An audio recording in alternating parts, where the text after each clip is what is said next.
విదేశాల్లో స్థిరపడాలన్న ఓ కుటుంబం కలను విమాన ప్రమాదం చిదిమేసింది. మొత్తం ఫ్యామిలీనే కబలించింది.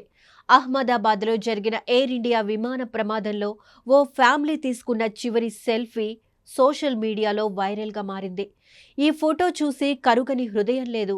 ఈ ఫోటో వెనుక పెద్ద స్టోరీనే ఉంది. రాజస్థాన్కి చెందిన డాక్టర్ కోమి వ్యాస్, డాక్టర్ ప్రతీక్ జోషి వీరికి 10 ఏళ్ల క్రితం పెళ్లి జరగగా 3 పిల్లలు. కుమార్తె 8 ఏళ్ల మిరియా, ప్రద్యుత్ నకుల్ అనే కవలలు ఉన్నారు.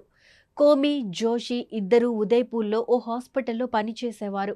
ఈ మధ్య లండన్కు వెళ్లిన జోషి తన భార్య, పిల్లలను కూడా తనతో పాటు తీసుకెళ్లేందుకు ఇండియాకొచ్చారు. 2 రోజుల్లో తిరిగి లండన్కు ఫ్యామిలీతో సహా బయలుదేరారు. అక్కడే సెటిల్ అవ్వాలనే ప్లాన్తో ఎంతో సంతోషంగా బయలుదేరారు. ఈ క్రమంలోనే ఫ్లైట్ ఎక్కగానే బాయ్ బాయ్ చెబుతూ సరదాగా సెల్ఫీ తీసుకున్నారు. ఓ సీట్లో భార్యాభర్త కూర్చోగా మరో సీట్లో 3 పిల్లలు కూర్చున్నారు. కొత్త దేశంలో సెటిల్ అవుతున్నామన్న కలతో సెల్ఫీ తీసుకుని మురిసిపోయారు. ఎంత సంతోషంగా ఉన్నారో ఆ క్షణాన్ని దాచుకోవాలని ఆశపడ్డారు. కానీ అంతలోనే ఆ కలలన్నీ కల్లలైపోయాయి. విమాన ప్రమాదంతో కుటుంబమంతా తిరిగి రాని లోకాలకు వెళ్లిపోయింది. అహ్మదాబాద్లో ఎయిర్ ఇండియా విమాన ప్రమాదం దేశవ్యాప్తంగానే కాదు, యావత్ ప్రపంచ వ్యాప్తంగా విషాదాన్ని నింపింది. ఈ ఘటనలో మృతులు చివరి ప్రయాణ గాథలు కన్నీళ్లను తెప్పిస్తున్నాయి. అలాంటి మరో జీవిత కథే అమ్రేలీ జిల్లాకు చెందిన అర్జున్ భాయ్ మనుభాయ్ పటోలియాది. అర్జున్ భాయ్ మనుభాయ్ పటోలియా గత కొన్నేళ్లుగా లండన్లో భార్య, పిల్లలతో ఎంతో ఆనందంగా జీవనాన్ని సాగిస్తున్నారు. ఇంతలోనే విధి వేసిన కాటుకు ఆయన భార్య చనిపోయింది. అయితే భార్య చివరి కోరిక మేరకు ఆమె అస్థికలను నిమజ్జనం చేయాలని అర్జున్ భాయ్ ఇండియాలోని తన స్వగ్రామానికి వచ్చారు.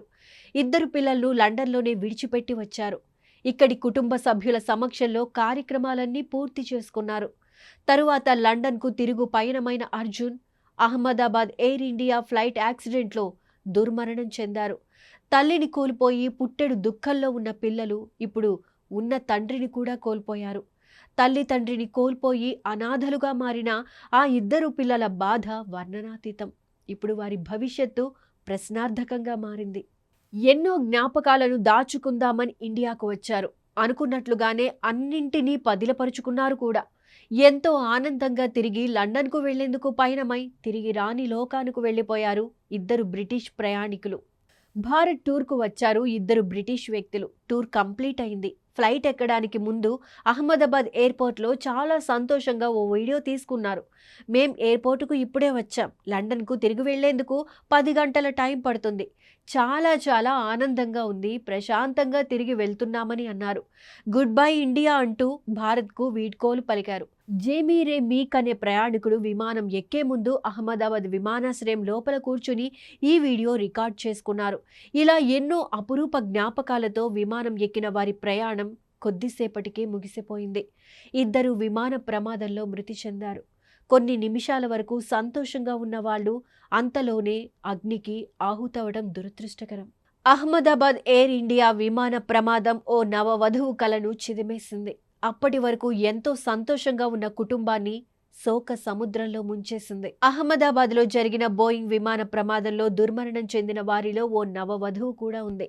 ఆమె పేరు ఖుష్బూ రాజ్ పురోహిత్. రాజస్థాన్లోని బాలోటరా జిల్లాలోని అరాబా గ్రామవాసి. ఆమెకు ఇటీవలే మన్పూల్ సింగ్తో పెళ్లి జరిగింది. వివాహం తరువాత తొలిసారి లండన్లో ఉన్నత విద్యను అభ్యసిస్తున్న భర్తను కలిసేందుకు బయలుదేరింది. ఎన్నో ఆశలతో, కలలతో ఇంకొన్ని గంటల్లో భర్తను కలుస్తానంటూ ఆనందంగా ఫ్లైట్ ఎక్కింది. కానీ అంతలోనే అనుకోని విషాదం. నిమిషాల వ్యవధిలోనే తన భర్తను కలవాలన్న ఆమె కల ఛిద్రమైపోయింది. ఈ ప్రమాదంలో ఆమె ప్రాణాలు కోల్పోవడం ప్రతి ఒక్కరిని కలిచివేసింది. అమ్మా, డ్యూటీ మీద అహ్మదాబాద్కు వెళ్తున్నా. ఓ కూతురు తల్లికి చెప్పిన మాట అదే ఆఖరి మాట అవుతుందని ఎవరూ ఊహించలేదు. అయితే ఎప్పట్లాగానే డ్యూటీకి వెళ్లిన కూతురు తిరిగి వస్తుందన్న ఆశతో కన్న ప్రాణం ఇంకా ఎదురుచూస్తోంది. కానీ ఆ అమ్మకు తెలియడం లేదు తన కూతురు ఎవరికీ అందనంత దూరానికి వెళ్ళిపోయిందని. ఆమె బాధ మాటలకు అందనిది. Lamnunthem Singson, Manipuri flight attendant, ఎప్పట్లాగానే అమ్మకు కాల్ చేసింది. డ్యూటీకి వెళ్తున్నానంటూ చెప్పింది. కానీ అనుకోని ప్రమాదంతో తిరిగి రాని లోకాలకు వెళ్ళిపోయింది. ఈమె కుటుంబం 2023లో జరిగిన జాతి ఘర్షణల కారణంగా ఇంఫాల్లోని ఓల్డ్ లంబ్లేన్లో సర్వస్వాన్ని కోల్పోయారు. ప్రెజెంట్ లామ్నుమ్దెంగ్ సింగ్ సన్ ఫ్యామిలీ కాంగ్‌ఫోక్‌పి జిల్లాలో అంతర్గతంగా నిరాశ్రయులైన వ్యక్తులుగా ఓ చిన్న అద్దె ఇంట్లో నివాసం ఉంటున్నారు. లామ్నుమ్దెం తండ్రి కొన్నేళ్ల క్రితం మరణించగా ఆమె తల్లి నెమ్నియల్ హింగ్ సింగ్ సన్ ముగ్గురు పిల్లలను ఒంటరిగా పెంచారు. లామ్నుమ్దెం ఆమెకు ఒక్కగానొక్క కూతురు. ప్రమాదానికి సంబంధించిన వార్త తెలిసినప్పటి నుంచి స్థానికులు ఆ తల్లికి ధైర్యం చెబుతున్నారు. కానీ తన కుమార్తె క్షేమంగా ఉందని, ఏదైనా అధికారిక సమాచారం వస్తుందేమోనని తల్లి నెమ్నోయిల్ హింగ్ ఇంకా ఆశతో ఎదురుచూస్తున్నారు. ఆ తల్లి పడుతున్న బాధ, కుమార్తె సేఫ్గా రావాలని కోరుతూ ప్రతి క్షణం ఆమె పడుతున్న వేదన అందరి మనసులను కలిచేస్తోంది. వయసు పైబడిన తండ్రికి ఆ కొడుకు మాటిచ్చాడు, నాన్నా, ఉద్యోగం మానేసి నిన్ను జాగ్రత్తగా చూసుకుంటాను అని. కానీ ఆ మాట నిలబెట్టుకోకుండానే తండ్రి కన్నా ముందే తిరిగిరాని లోకాలకు వెళ్ళిపోయాడు ఆ కొడుకు. దీంతో వయసు పైబడిన తండ్రి ఒంటరిగా మిగిలిపోయారు. అహ్మదాబాద్ విమాన ప్రమాదంలో ప్రాణాలు కోల్పోయిన వారిలో ఫ్లైట్ కెప్టెన్ సుమిత్ సబర్వాల్ కూడా ఒకరు. ముంబైలోని పోవై నివాసి అయినటువంటి ఆయన జీవితంలో ఓ విషాద కోణం ఇప్పుడు ప్రతి ఒక్కరి మదిని కదిలిస్తోంది. సుమిత్కు పైలట్గా 8,200 గంటల అపారమైన అనుభవం ఉంది. 1994 సంవత్సరం నుంచి ఆయన పైలట్గా విధులు నిర్వహిస్తున్నారు.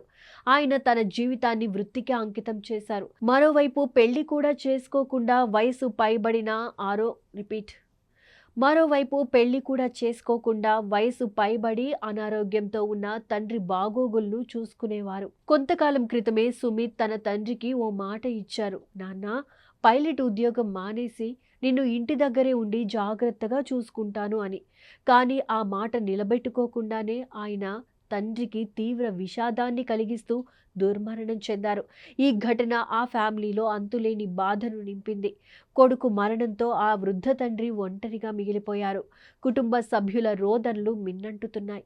ఈ హృదయ విదారక పరిస్థితులు చూసి ప్రతి ఒక్కరూ కన్నీటి పర్యంతమవుతున్నారు. లండన్లో ఉన్న కూతురిని కలవాలనుకున్నారు. ఇప్పటికే భార్య కూతురు దగ్గరకు చేరుకుంది. తండ్రి వెళ్లడమే ఆలస్యం.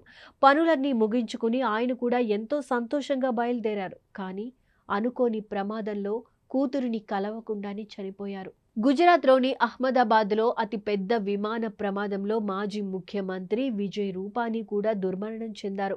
లండన్లో ఉన్న కూతుర్ని చూడాలని బయలుదేరిన ఆయన అనంత లోకాలకు వెళ్లిపోయారు. ప్రమాదం జరిగిన ఆయన టికెట్ ఫోటో వైరల్ కాగా ఆ తరువాత బీజేపీ విజయ్ రూపానీ మరణాన్ని ధృవీకరించింది. అయితే ఆయనకు ఎప్పుడూ కలిసొచ్చే లక్కీ నెంబర్ ఇప్పుడు ఆయన ప్రాణాలను బలి తీసుకుంది. విజయ్ రూపానీ తన లక్కీ నెంబర్గా 1206 సంఖ్యను భావిస్తారట. అందుకే ఆయన వాహనాల నెంబర్ ప్లేట్లలో కూడా ఎప్పుడు మనకు ఆ నెంబరే కనిపిస్తుంది. బైక్ నుంచి కారు వరకు అన్ని రకాల వెహికల్స్కు నెంబర్ ప్లేట్ 1206 అనే ఉంటుంది. ఇప్పుడు ఆయన ప్రయాణిస్తున్న విమానం ప్రమాదానికి గురైన తేదీ 1206. కానీ ఈ నెంబర్ ఈసారి విజయ్ రూపానీకి కలిసి రాలేదు. అదృష్టం సంఖ్య కాస్త దురదృష్టంగా మారింది. జూన్ 12వ తేదీన ప్రమాదం జరిగింది. కాగా ఈ తేదీని ఆంగ్లంలో రాస్తున్నప్పుడు 1206గా రాస్తాం. అయితే రూపానీ లక్కీ నెంబర్ ఆయన చనిపోయిన రోజు కూడా ఒకటే అయింది. 68 ఏళ్ల విజయ్ రూపానీ అసలు పేరు విజయ్ భాయ్ రామ్ నిక్ లాల్ భాయ్ రూపానీ. ఆయన 1956 ఆగస్టు 2వ తేదీన మయన్మార్లోని యాంగూన్లో జన్మించారు. చిన్నప్పుడే ఆయన కుటుంబం రాజ్కోట్కు తరలిరాగా పాఠశాల రోజుల్లోనే ఆయన ఆర్ఎస్ఎస్ పట్ల ఆకర్షితులయ్యారు. రాజ్కోట్లోని ధర్మేంద్ర సిన్హాజీ ఆర్ట్స్ కళాశాలలో చదువుకున్నారు. BAతో పాటు LLB కూడా చదివారు. కాలేజీలో చదువుకునే రోజుల్లో ABVPలో చేరి విద్యార్థి నేతగా ఎదిగారాయన. ఇక విజయ్ రూపానీకి విశ్వసనీయ రాజకీయ నేతగా కూడా మంచి పేరుంది. ముఖ్యమంత్రిగా ప్రజల మనసులో చెరగని ముద్ర వేసుకున్నారు. రాజ్యసభ సభ్యుడిగాను సేవలందించారు. అంతకుముందు కార్పొరేటర్గాను, మేయర్గాను, గుజరాత్ మంత్రిగాను పనిచేశారు. రూపానీకి భార్య అంజలి, కుమారుడు రిషబ్, కుమార్తె రాధిక ఉన్నారు. మరో కుమారుడు పూజిత్ రూపానీ గతంలో జరిగిన ఓ ప్రమాదంలో మరణించారు. ఇక ఇప్పుడు విజయ్ రూపానీ మరణంతో గుజరాత్ రాష్ట్రమంతా శోక సంద్రంలో మునిగిపోయింది.